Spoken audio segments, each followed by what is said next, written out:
Digital బుక్కే book అయింది.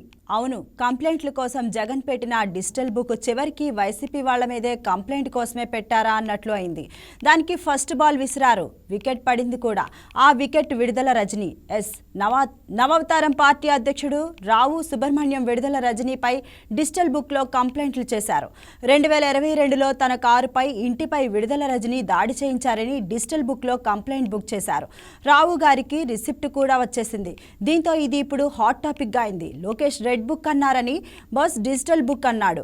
అయినా red book బ్యాక్గ్రౌండ్ను పట్టించుకోకుండా ఏదో ఒకటి రైమింగ్ టైమింగ్ అంటూ పెట్టేశారు.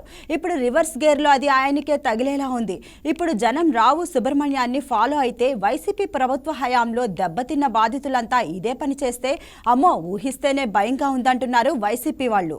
రాష్ట్రంలో వైసీపీ నేతలకు బాధితులు అవని వారు చాలా తక్కువ. ఒక విధంగా సంక్షేమ పథకాలంటూ హంగామా చేసినా ఓడిపోవటానికి ఇదే ముఖ్య కారణం. ఊళ్ళో స్థలాలు పోగొట్టుకున్నవారు, పొలాలు పోగొట్టుకున్నవారు చాలామందే ఉన్నారు. వాళ్ళంతా ఇప్పుడు కూటమి ప్రభుత్వానికి మొరపెట్టుకుంటున్నారు. అదే కంప్లైంట్లు కాపీ ఇప్పుడు జగన్ డిజిటల్ బుక్లో కూడా అప్లోడ్ చేస్తే పోలా అనుకుంటున్నారు.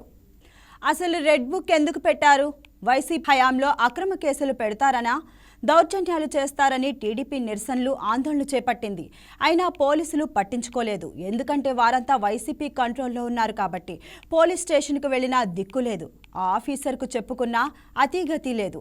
అలా చాలామంది సఫర్ అయ్యారు. అందుకే పాదయాత్రలో ఉన్నప్పుడు లోకేష్ ఈ రెడ్ బుక్ ప్రకటించారు. చట్టాన్ని అతిక్రమించి తమను ఇబ్బందులు పెట్టిన ప్రతి ఒక్కరి పేరు అందులో ఉంటుంది అన్నారు.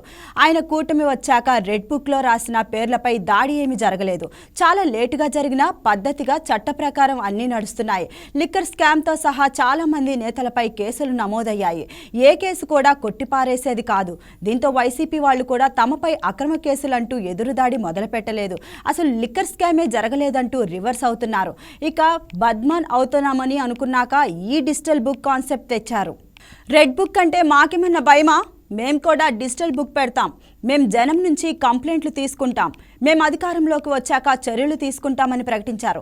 ఏ నాయకుడైనా, ఏ పార్టీ అయినా జనం బాధల్లో ఉండి చెప్పుకుంటే అధికారంలో ఉంటే వెంటనే పరిష్కరిస్తారు, ప్రతిపక్షంలో ఉంటే పోరాడతారు. కానీ జగన్ రూటే సపరేటు. ఆయన అధికారంలోకి వచ్చేదాకా జనం ఎదురు చూస్తూ ఉండాలన్నమాట. ఇప్పుడు మాత్రం ఈ డిజిటల్ బుక్ కాన్సెప్ట్ తిరగబడేలా ఉంది. రావు సుబ్రహ్మణ్యంలా అందరూ మొదలెడితే ఇక డిజిటల్ బుక్ సర్వర్ కూడా క్రాష్ అయిపోతుందేమో అనే కామెంట్లు కూడా వస్తున్నాయి. చూడాలి మరి విడుదల రజనీపై వచ్చిన ఈ కామెంట్లపై జగన్ ఎలా స్పందిస్తారో.